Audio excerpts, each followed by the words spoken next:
Night work आहे.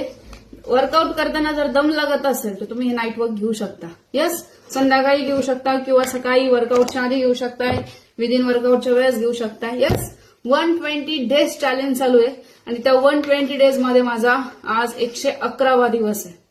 Yes, हे असं नॉन स्टॉप कन्सिस्टंट मध्ये जर तुम्ही घेत असताल, येस, काय करायचंय, खाली एक ग्लास आणि त्याच्यामध्ये हा एक पूर्ण स्पून आणि वरून फक्त पाणी. येस, असं मस्तपैकी नाईट वर्क रेडी होते 2 मिनिटात. 2 मिनिटात नाही, सॉरी, 1, 2, 4 सेकंदामध्ये तयार होते. इतकं छान अमेझिंग आहे, बघू शकताय. हे नाईट वर्क जर तुम्ही 120 डेज जर सलग लगातार घेतलं तर याचे काय बेनिफिट आहेत आज आपल्या वेलनेस कोचला विचारायचे. आणि छानपैकी हे नाईट वर्क जर तुम्ही चालू केलं आणि त्या 120 डेज मध्ये तुम्ही जर सहभाग घेतला तर तुमचं हर्ट चांगलं होऊन भेटणार आहे. आणि अजून काय काय भेटणार आहे तुमच्या वेलनेस कोचला विचारायचंय.